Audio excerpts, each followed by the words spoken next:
파나마에서 붙잡힌 북한 선박 청천강호 문제와 관련해서 미국 정부는 소극적인 대응 기조를 보이고 있습니다. 오히려 파나마가 적극적인 자세를 보여서 대조를 이루고 있는데요. 워싱턴 특파원으로 나가 있는 왕선태 통일외교 전문기자 연결하겠습니다. 안녕하십니까? 네, 왕선택입니다. 네, 청천강호 문제 새롭게 확인된 부분이 있습니까? 네, 일단 청천강호 선박과 선원, 각종 적재물이 압류된 상태는 지속이 되고 있습니다. 적재물 가운데 무기류가 언론에 공개됐지만 어떤 종류인지는 공식으로 확인되지 않았습니다. 이런 가운데 파나마 검찰은 검색 과정에서 저항했던 북한 선원들을 기소했습니다.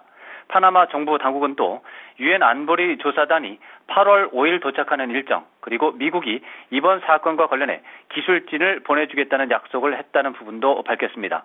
이와 관련해서 CNN은 미국 정보 당국에서 청천강호를 파문이 있기 전부터 추적해왔고 파나마 당국이 검색에 나설 것이라는 것도 알고 있었다고 전했습니다. 미 정보 당국이 수상한 무기류에 대해서는 지대공 미사일에 사용되는 레이더로 판단하고 있고 성능 개선을 위해 북한으로 보낸 것으로 판단하고 있다고 보도했습니다. 네, 그런데 미국의 대응 기조가 소극적이라는 평가가 나오고 있다고요?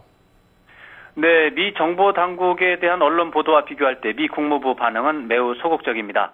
미 국무부 부대변인은 정례 브리핑에서 청천강호가 어떤 종류의 무기를 실었는지, 유엔 안보리 결의를 위반한 것인지, 이후에 어떤 절차가 진행되는지 등에 대해서 언급을 회피하는 태도를 보였습니다. 시간이 많이 걸리는 문제고 유엔 안보리가 담당할 사안이고 또 어떤 결과가 나올지에 대해서도 예단하지 않겠다, 이렇게 언급했습니다.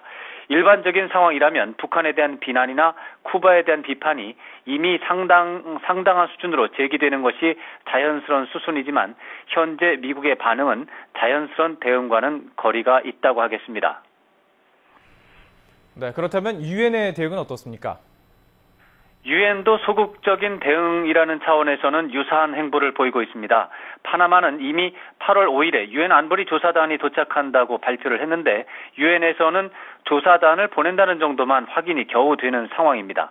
반기문 유엔 사무총장이 파나마의 검색 조치에 대해 잘한 일이라고 칭찬을 했지만 유엔 안보리 결의를 준수한 것에 대한 칭찬에 제한되고 있다는 점에 주목할 필요가 있겠습니다. 미국과 마찬가지로 북한이나 쿠바에 대한 비판이 없기 때문에 이번 사건 전체에 대해 긍정적으로 평가한 것은 아니라는 판단이 가능하다고 하겠습니다. 네, 그렇다면 이렇게 미국과 유엔이 소극적인 대응을 하는 배경 어떤 게 있을까요? 네, 미국 정보 당국이 원하지 않은 상황이 우연하게 발생했을 가능성을 들 수가 있겠습니다. 청천강호를 장기적으로 추적하는 작전을 수행하는 과정에서 파나마 당국이 돌발적으로 검색을 감행했을 그런 가능성입니다. 또 다른 가능성으로 쿠바 측이 문제의 무기류를 북한에 팔거나 하는 것이 아니고 수리를 위해서 보냈다가 다시 가져올 것이라고 공표한 것도 주목할 수 있겠습니다. 유엔 안보리 제재 규정에 위반되는지 논란이 발생할 수 있기 때문입니다.